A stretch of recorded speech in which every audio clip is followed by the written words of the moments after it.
그래서 우리가 하나님께서 예수님의 그 9가지 모습이 정말 긴 옷을 입고 있는 것은 대제사장이고 가슴에 금띠를 띠는 것은요 지위지 않습니까? 신하들은 허리다가 띠를 띱니다. 근데 임금은 가슴에다가 금띠를 딱 띠잖아요. 사극 보면은. 그럼 예수님은 또 하나의 위치가 뭐냐? 만왕의 왕으로 계시지 않습니까? 그런데 예수님께서 우리를 인간을 구원하기 전에는 허리에 띠를 띠고 있었어요. 허리에. 다니엘서 10장 한번 보겠습니다. 다니엘서 10장 5절. 이사야, 예레미야, 에스겔, 다니엘. 다니엘서 10장 5절. 그때 그러니까 초림하기 전에 예수님을 본 겁니다. 다니엘은 그때 내가 눈을 들어 바라본즉 한 사람이 세마포 옷을 입었고 허리에는 우바스 정금 금띠를 띄었고 그랬죠.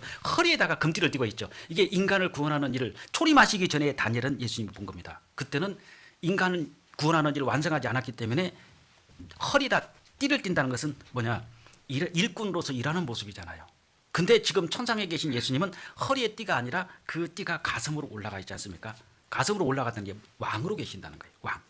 그래서 우리를 구원하시기 위해서 예수님이 오신 예수님은 허리에 띠를 띠고 계셨고 우리를 구원하는 일을 다 하신 예수님은 하늘나라에서 가슴에 띠를 띠고 있다. 이게 무슨 내용이겠습니까? 예수님도 이 세상에 오셔서요. 그 만왕의 왕이신 예수님이 이 세상에서는 허리에 수군 두르고 일하셨습니다. 요한복음 13장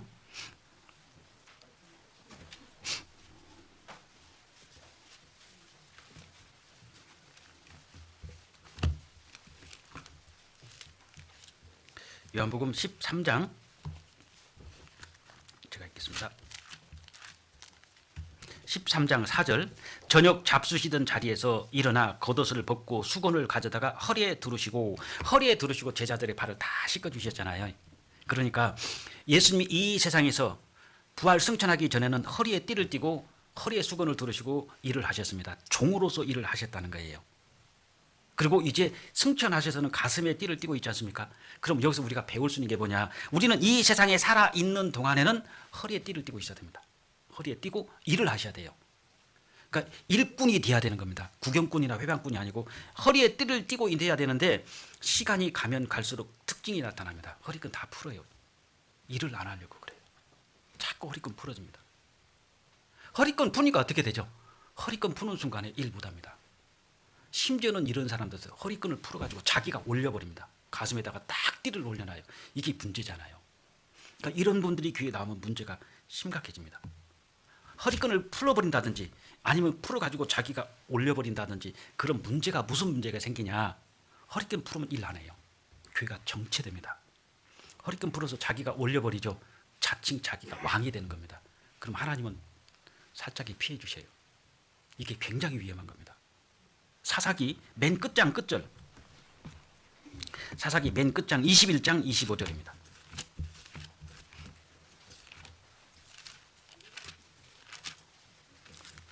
(21장 25절) 제가 읽겠습니다. 그때 이스라엘 왕이 없으므로 이 사사시대 이스라엘 왕이 없으므로 사람이 각각 그 소견에 옳은 대로 행하였더라 그랬죠. 이게 문제예요. 자, 예수님은 이 세상에서 일을 하실 때 가슴에 아니라 허리에 띠를 띠고 일을 하셨습니다. 그리고 구원을 하는 일을 다 완성하시고 천상에 올라가셔서는 가슴에 띠를 띠단 말입니다. 그러니까 분명히 영광은 어떻게 얻느냐? 고난을 받은 후에 영광을 받는 거예요. 우리가 이 세상에서 고난받지 않고 영광 받을 수 없어요. 그런데 예수님의 그 가슴에 띠를 띠기 위해서는 우리는 일을 다 마치고 올라갔을 때 하나님께서 우리에게 가슴에 띠를 띄워주는 겁니다. 근데 이 세상에 있으면서 내가 끈을 풀러가지고 가슴에다가 묶는 경우가 있단 말입니다. 그럼 어떻게 되죠? 이 말씀대로 이스라엘 사사시대 때 왜 백성들이든 관리들이 자기 소견대로 옳은 대로 행했냐? 왕이 없으므로 그랬죠. 왕이 없으니까요 내 마음대로 했어요. 다시 말하면 우리 신앙생활이 왜 내 마음대로 내 소견에 옳은 대로 하느냐? 왕이 없어졌습니다. 그럼 하나님이 성령께서 내 안에서 빠져나가시느냐? 그게 아닙니다. 이렇게 그림을 그려보시오. 내 집에 안방이 있어요. 안방. 여기다가 왕이신 예수님 모셨습니다. 나는 거실에서 잤어요. 이게 맞는 거예요. 근데 어느 날 갑자기 주님 잠깐 나와보세요.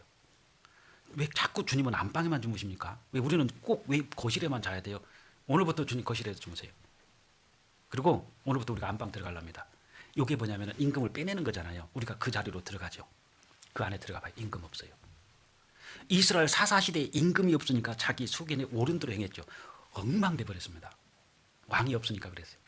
우리가 구원받으면 내 안에 왕이신 하나님이 들어오십니다. 주님이 들어오시죠. 근데 그 자리를 내가 앉으면 주님은 밑으로 내려가요. 그럼 어떻게 돼요? 왕이 없어집니다. 그다음부터 내 마음대로 내 속에 오른대로 가는 거죠. 신앙생활이 어떻게 되죠? 내 마음대로 해요. 누가 간섭하죠? 말도 못하게 합니다. 형제가 뭔데요? 자매가 뭔데요? 그다음부터 설교 안 들어와요. 설교 듣죠? 두 종류 사람이 나옵니다. 정말 주님을 왕으로 섬기고 주님을 왕으로 섬길 때가 신정체제예요.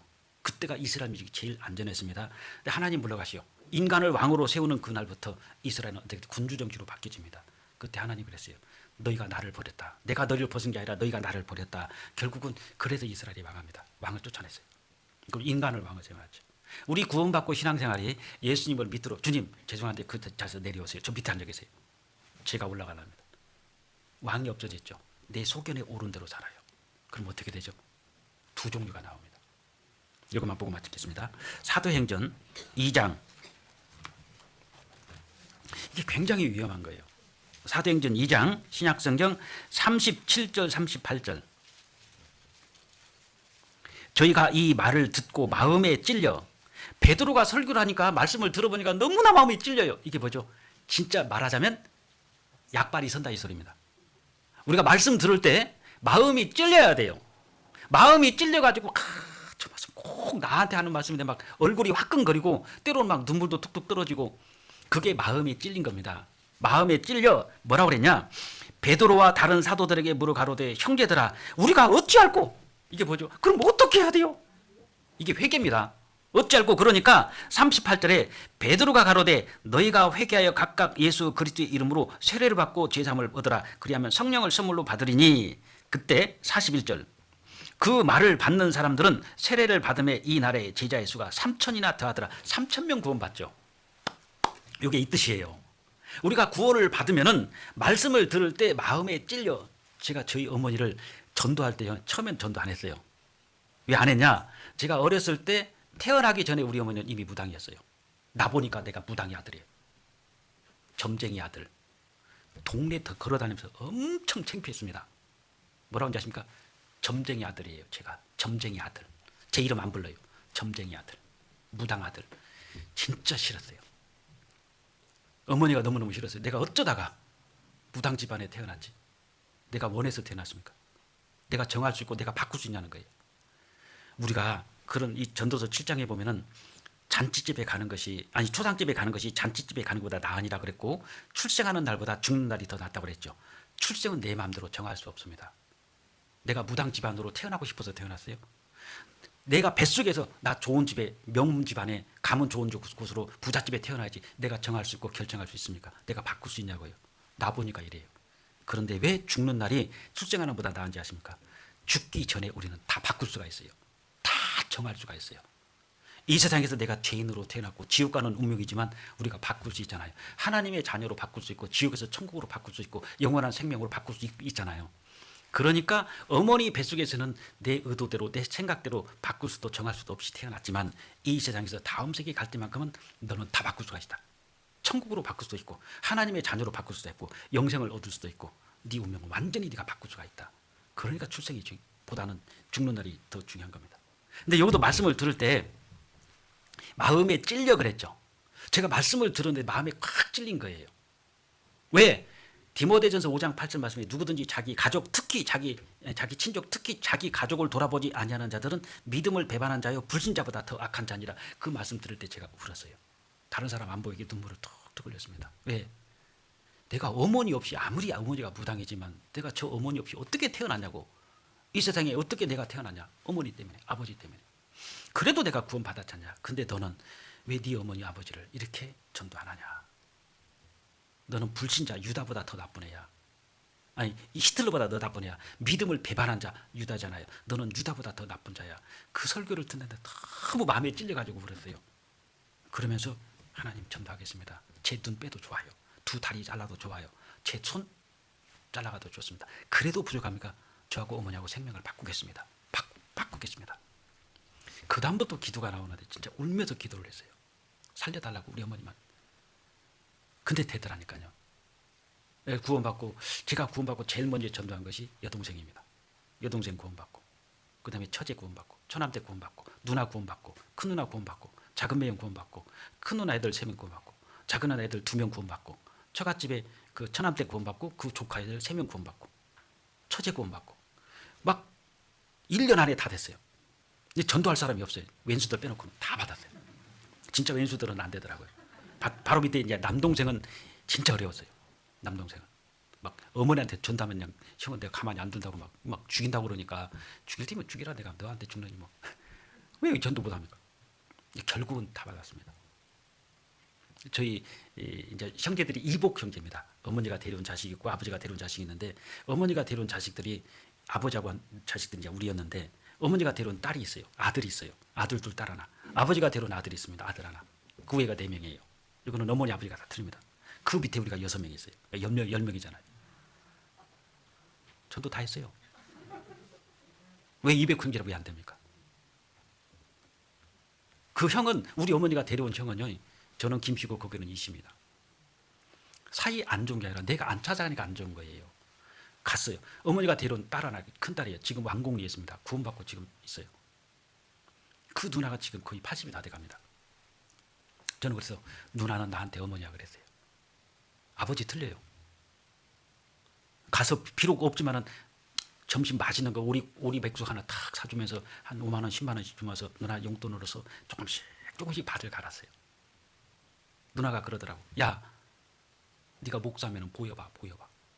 다른 게 없어요. 보여봐. 목사라는 것을 보이라고. 설교 말고 보여봐. 그게 뭘 보고 있다는 겁니까? 네가 진짜 구원받았고 목사라면 한번 보이라고 행동을 보여봐라 이거예요. 결국은 집에 그 달마도 같은 거 다 없애버리고 다 구원받았습니다.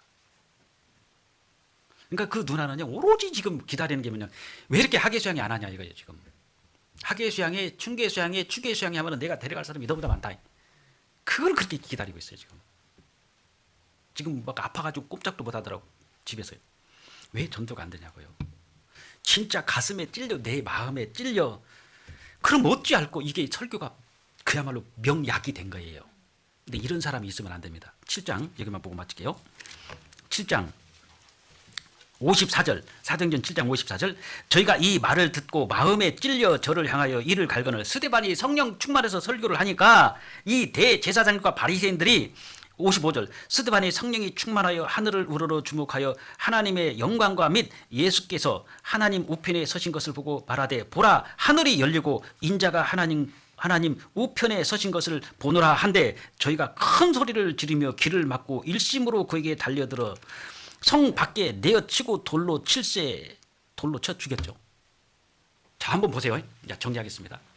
아까 사도행전 2장에서는 베드로가 설교하니까 설교를 듣다가 가슴에 찔려서 눈물이 쏟아져요. 그럼 어떻게 란 말입니까? 베드로 사도님 어떻게 각각 회개하고 예수 그리스도 이름으로 죄사함을 받으라. 그리하면 성령을 선물로 받으리니 회개하고 3,000명이 구원받았습니다. 이게 이 말씀이 믿는 자 속에서 역사하느니라 그랬죠. 자신과 적용하니까 회개가 일어나죠. 딱 듣고 구원받잖아요. 진짜 은혜에 의해 은혜 받습니다. 지금 사도행전 7장은 어때죠? 지금 누구 들으라고 한 말이에요. 지금 이게 스데반, 너 지금 누구 들으라고 지금 설교하는 거야? 우리 들으라고 하지. 지금 우리 들으라고. 맞아요. 우리 들으라고 하는 거지. 근데 어떻게 하죠? 회개합니까? 이를 갑니까? 이를 갈잖아요. 왜 똑같은 설교인데 그러죠? 누구는 어찌 할고 회개하고 돌이키고 성화되고 누구는 이를 갈아요. 누가 이 얘기했지? 저 목사님 지금 나 들으라고 하는 소리 같은데? 응? 네, 이를 가라. 나 들으라고 하는 것 같은데? 그럼 누가 얘기했지? 소설을 써요. 김영재가 얘기했구나. 김영재. 딱 만났어요. 말은 못하는데 나에 대해서 김영재 목사한테 얘기했지. 그런 생각이 들까요? 안 들까요? 들어요. 그 다음부터 길을 갈아요. 교제 돼요? 안 돼요? 딱 바리케 됐습니다. 자기한테 치명적인 거예요. 우리가 설교를 들을 때는 나 들으라고 하는 거예요? 제 들으라고 하는 거예요? 나 들어야죠. 그럼 나는 어떻게 됩니까? 사람의 말로 받지 아니고 하나님의 말씀으로 받으면 진실로 그러다고 그랬죠. 딱 받아들이면 무조건 바뀝니다. 그것이 자신과의 적용이고, 음식으로 말하자면 만들어서 먹어서 소화시킨 것이고, 석탄으로 말하자면 싸놓는 게 아니라 태워서 소화시켜가지고 태워서 발전기를 돌려가지고 열을 만들어내는 거예요. 에너지를 만들어내는 거예요. 신앙생활은 그렇게 하는 겁니다. 그래서 시간이 돼가지고 12시 반에 끝내야 되는데 지금 10분이 오버됐어요. 시간은 하여튼 최대한 빨리 끝내라고 그 지금 유한 목사님도 우리 전도인술에 가면 시간 좀 줄여라, 시간 좀, 설교도 못하면서 시간 좀 줄여라. 그래서 시간을 줄이려고 하는데 이 잘 안 줄여져요. 왜 그런지 알죠? 한 알이도 더 떠먹이고 싶은 마음이 있어요, 없어요? 부모들은. 아, 나는 없는데 계모니까 그래요. 진짜 부모는 한 숟가락으로 더 떠먹이러 막 따라다니면서 빗다리로 때리면서 떠먹입니다. 왜? 내 새끼니까. 내 새끼 아니면 먹든지 말든지, 뭐 지가 배고프면 먹겠지 뭐, 이렇게 한다니까요. 그래서 우리가 이제 설교를 하고 전도집 할 때 보면 막 시간이 5분, 10분 지날 때가 있어요. 막 끝내야 되는데, 이 말을 안 하면 아쉽고 그러니까 어떻게 합니까? 처삼촌 벌조 하디끼 대충대충 할 수가 없어요. 처삼촌이 아마 대충대충 나서로 탁탁 치놓고, 저 다 해서 가보니까 듬성듬성 엉망을 해놨네. 왜? 처삼촌이니까. 근데 내 아버지 벌초할 때, 내 아버지 무덤 벌tom할 때 대충대충 해요. 그냥 예축기 가지고 그냥 완전 바리깡으로 하는 것이 쫙 가가지. 안 그래요? 관심이 가잖아요. 그래서 설교 시간이 조금 오버되면 막 엄청나게 우리가 준비합니다. 한 2시간, 3시간 분량을 준비하고 와요. 그럼 제가 얼마냐? 딱 3분의 1 했어요, 지금. 3분의 1. 이해되시죠? 40페이지인데 이제 10페이지 나갔어요. 그만큼 많이 전해주고 싶은 거예요. 근데 우리 그 최훈희 목사님 알잖아요. 설교 잘합니다. 진짜 설교 잘해요. 복 받은 줄 아셔야 됩니다. 그러니까 저는 전도 집회도 못 나가요. 설교를 못 해가지고. 여기는 막 2번씩 나가잖아요. 그것만 봐도 비교가 되잖아요. 저는 안 불러요, 안 불러. 왜? 못하니까. 아니, 진짜요.